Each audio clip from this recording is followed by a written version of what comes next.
Most people still think of Portland as that rainy city with empty streets and a downtown that never bounced back. But here's the curveball in 2025. Portland is quietly pulling off one of the biggest comeback stories in the country. The city just added more than 1,400 new residents last year, crime dropped double digits, and whole neighborhoods are transforming faster than outsiders realize. So if you're thinking about moving to Portland, Oregon, or just curious what you really need to know before living in Portland in 2025, you're in the right place. Because what's happening right now might flip everything you thought you knew about this city.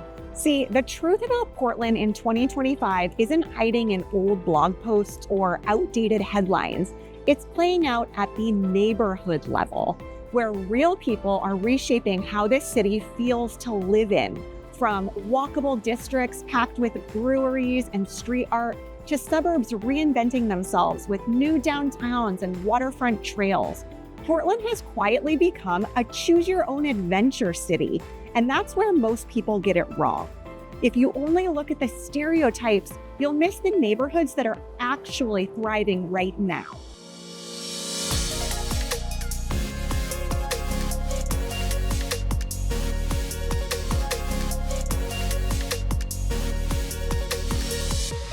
And that's exactly why you need the right guide here. If you're even considering a move in or around Portland, my team and I would love to be your local Portland real estate team of choice. We eat, sleep, and breathe this market, and every week we're helping families figure out not just where to live, but whether Portland even makes sense for them in the first place. So before you go too far down the rabbit hole, save my info and reach out. We'd be honored to help you land in the right neighborhood with total confidence. Let's start with the thing that the national conversation gets wrong about Portland. This idea that the city is dying. That's just not what you see on the ground right here. Neighborhoods are buzzing in totally different ways depending on what you're after. If you want that creative urban vibe, Alberta Arts and Mississippi Avenue are exploding with murals, local breweries, and foodie stops like Salt and Straw that draw lines around the block.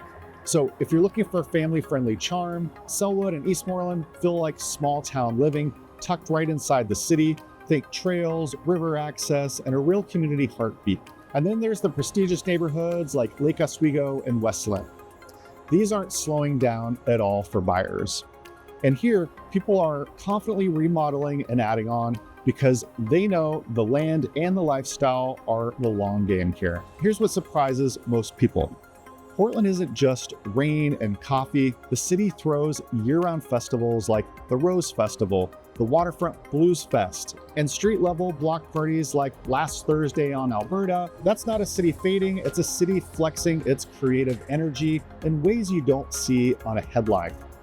Bottom line, Portland in 2025 isn't a one-size-fits-all. It's a choose-your-own-adventure. And if you pick the right neighborhood, you'll be shocked how much life and opportunity are still here. But before we get ahead of ourselves, there's a massive change coming this year that could completely reset how the city is run from the ground up. Here's something that barely makes the headlines, but it's about to reshape daily life in Portland: City Hall itself. For decades, Portland ran on one of the strangest government systems in the country. And for decades, people complained it was too slow, too bureaucratic, and too disconnected from the neighborhoods. But January 2025 changed all of that. The city rolled out ranked choice voting, which carved Portland into 4 districts and put a professional city administrator in charge of day-to-day operations. Translation: City Hall finally looks and runs more like other major metros. And why does this matter for you? Well, if you're remodeling, adding an ADU, or waiting on a permit, this could finally mean shorter timelines. For sellers, this kind of structural change boosts buyer confidence because buyers want to know they're moving into a city that actually keeps up with growth. But the bigger story is this: every district now has its own city council reps. That means priorities like schools, parks, and neighborhood safety are about to get a lot more local. Now, if someone is buying in Lake Oswego or selling in Westland, you already have great local government service that responds to its citizens. So while most people shrug off government changes in Portland, in 2025, they should directly affect how fast your remodel gets approved, how your neighborhood invests in livability, and ultimately, how confident buyers feel about putting down roots right here. And speaking of roots, let's tackle one of the biggest assumptions people still make about Portland, that you can't live here without a car. And look, outside the core, you'll still want one. But here's the surprise. Transit upgrades are quietly reshaping daily life in ways most outsiders just don't see. TriMet just extended the Max Red Line deeper into the west side, which means easier commutes into Beaverton's tech corridor and Hillsborough's job hubs. And the next big move, high capacity effects rapid bus line along 82nd Avenue that will connect Clackamas Town Center up to Cully. Now, these aren't dream projects, they're funded, built, or already in motion.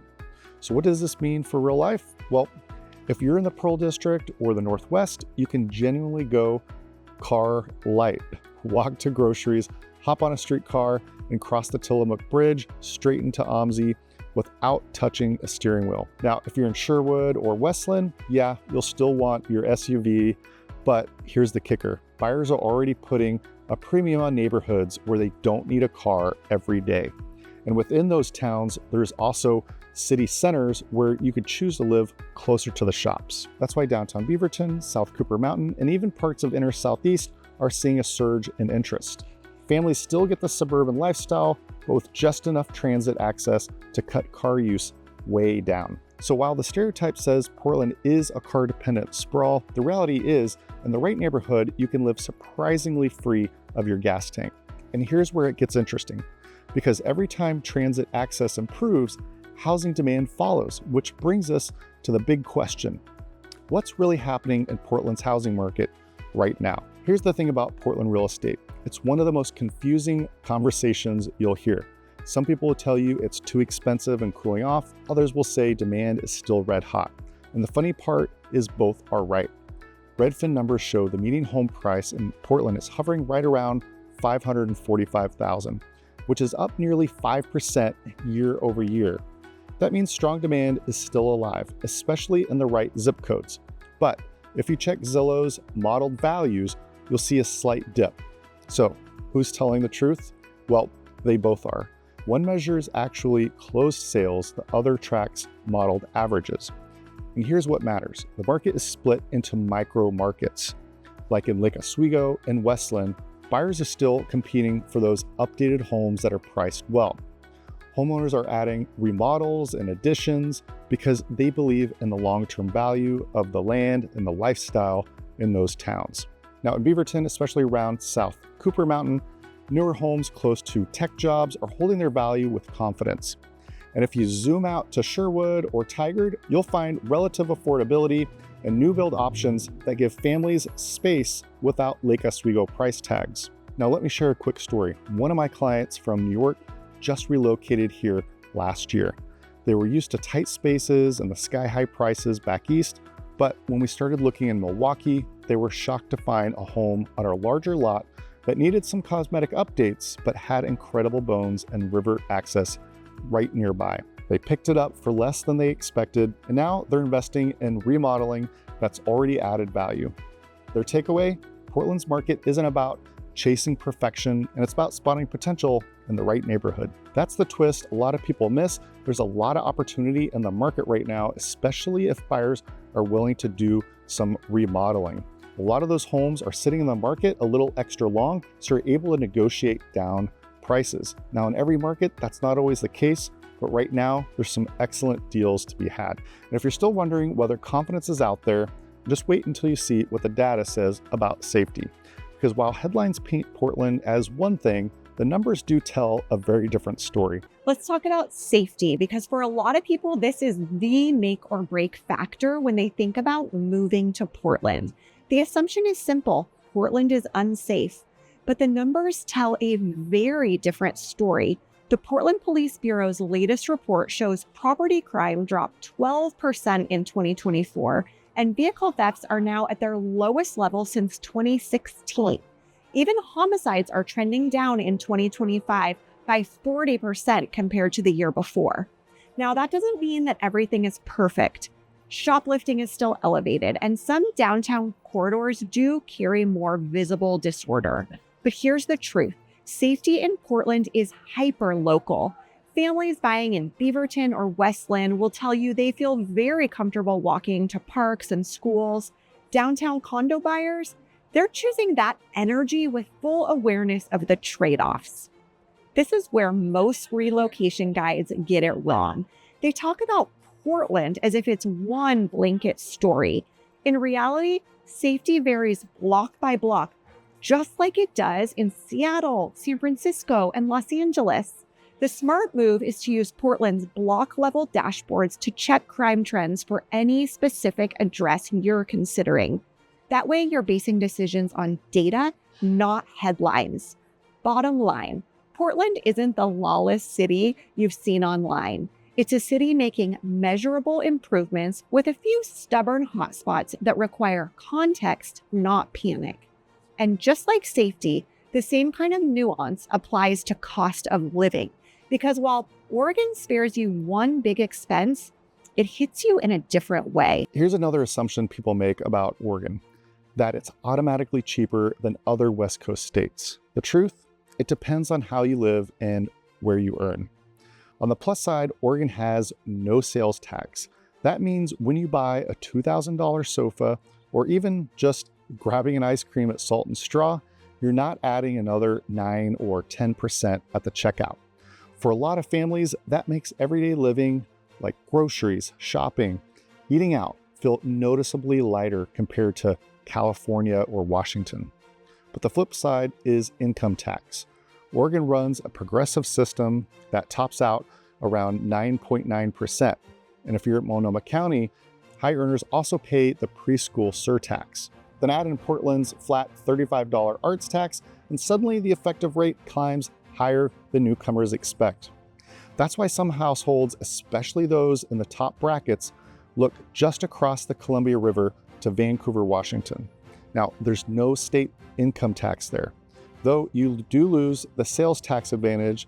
For some, the math pushes them north. For others, Portland's culture, neighborhoods, and schools outweigh that tax bite. So the real story isn't that Portland is more expensive or cheap. It's that you need to model your lifestyle. If you're a high earner buying in Lake Oswego, you'll just plan for it. If you're a young family eyeing a place like Milwaukee, your day-to-day costs may feel surprisingly affordable. And just like with taxes, Portland's climate has its own trade-off. People love to joke about the rain, but the bigger challenge these days is something entirely different. Now, let's clear up another misconception. People outside Portland love to joke that it rains here all the time. And sure, drizzle is part of the deal, but we're not dealing with the intense weather extremes you see in many parts of the country. We do get asked about wildfire risk here, but that's much more of a concern in the eastern part of Oregon. Over the last decade, Oregon has seen more summer and fall days with unhealthy air quality than in the decades before because of those Eastern Oregon wildfires. But it's not every year, it's not every week. It does happen. And the smart locals, they invest in a HEPA filter, keep tabs on DEQ alerts in late summer, and stay flexible with outdoor plans. Here's the good news. On clear days, Portland is hard to beat. You can be hiking the Columbia Gorge in under an hour, skiing on Mount Hood in 90 minutes, or eating lunch on the Oregon coast the same day. That combination, mountains, ocean, and world-class trails within striking distance, is rare for a metro of this size. So yes, you'll deal with a little rain and the occasional smoky stretch, but the payoff is massive. Portland gives you easy access to some of the best outdoor living in the country. And when you zoom out, that's the real trade-off. Deal with a few curveballs, but gain a lifestyle you simply can't replicate in most other cities. And all of these trade-offs, taxes, safety, housing, transit, lead to one big question. Is Portland worth it? Let's bring it all home. So here's the truth. Portland has its challenges. Taxes can feel heavier than in Washington. Permitting has been slow. And yes, there are still pockets where safety definitely needs some work. But here's the part that doesn't make the headlines. Portland isn't fading, it's reinventing itself. The city is proving you can have community without chaos, culture without California prices, and world-class outdoors without a long drive to get there. From prestigious suburbs like Lake Oswego and Westland to value plays like in Sherwood and Milwaukee, to creative hubs like St. John's. Portland in 2025 gives you the chance to shape a lifestyle that actually fits you. If you're even thinking about moving to Portland, selling locally, or just weighing whether this city makes sense for your family, my team and I would love to help. We eat, sleep, and breathe Portland real estate, and we'd be honored to be your local Portland real estate team of choice. My contact information is right here, so don't wait until you're overwhelmed by options. Reach out now and let's make a plan together. And before you go, here's what's coming next. My video on the top 10 neighborhoods for people moving to Portland, Oregon. That breakdown could be the difference between landing in the right spot or regretting your choice. So hit subscribe and I'll see you there.